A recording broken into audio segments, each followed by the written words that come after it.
Hi, I'm Mohamad Mohty from the Sorbonne University and Saint-Antoine Hospital in Paris in France.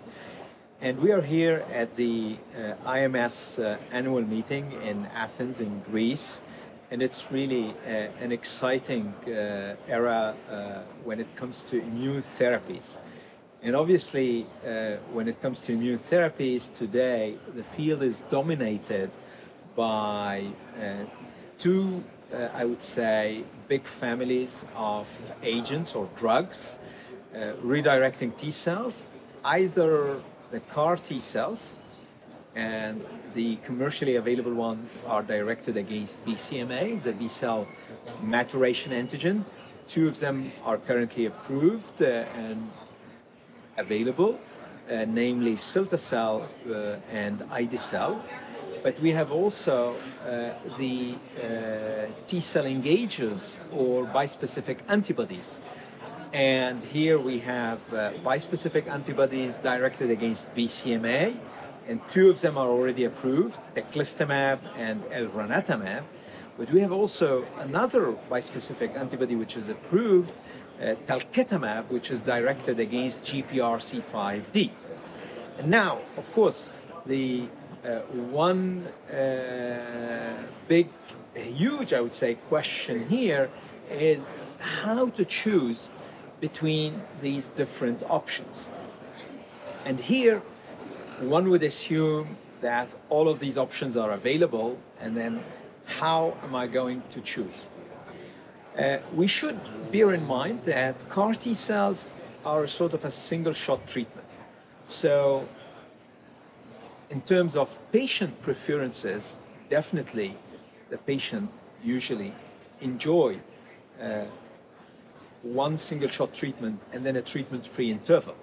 Of course, we need to be aware about the toxicities like CRS, cytokine release syndrome, the neurotoxicities, but now I think the community and those centers involved in CAR T cells, they do have a very good experience with the management of the side effects, and actually the results are really very exciting.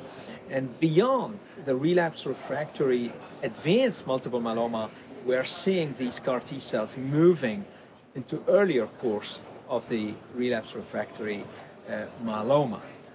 So, however, we need to bear in mind that it takes some time to manufacture these CAR T cells, and not all patients can wait, and you may have some aggressive disease. And this is where the bispecific antibodies are really an excellent option because they are off the shelf, available, easy to use, with really proven efficacy, but also a safety profile which is good, although we need to be aware of the issue of opportunistic infections.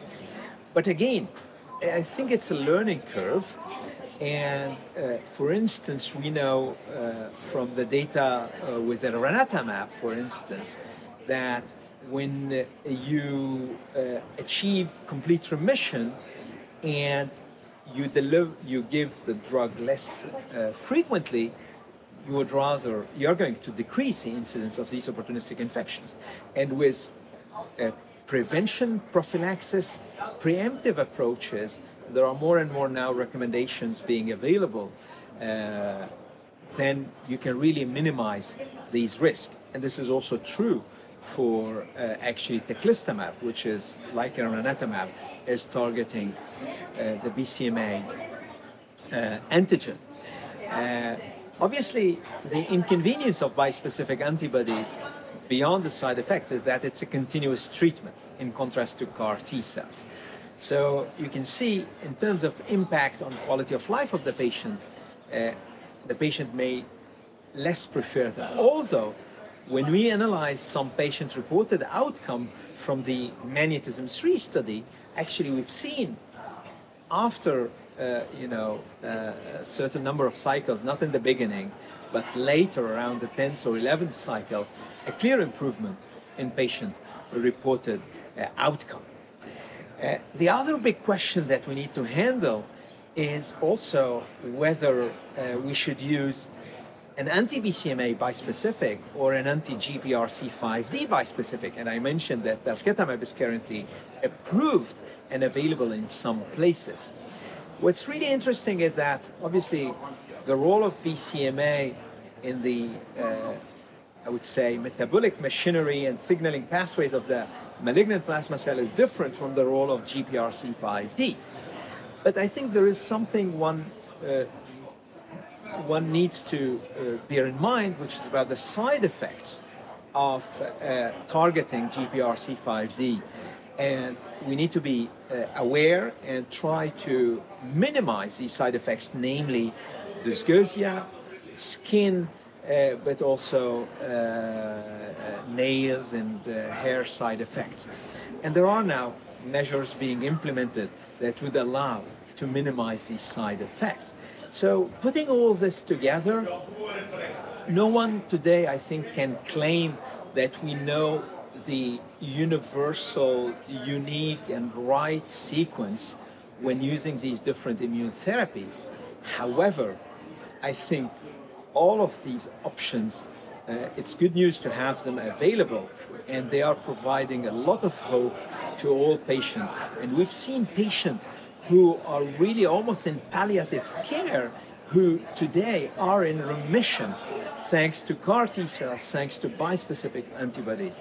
And this is really amazing, but I believe the story will not stop here, because we will see soon these agents in combination, for instance, combining an anti-CD38 monoclonal antibody plus a bispecific, but also maybe combining two bispecific, and even the trispecific are being now tested. So you would imagine how enthusiastic I am in this era. But at the end of the day, it's about extending the survival of the patient. And this is exactly what we're looking for. That is the goal, to live long and well.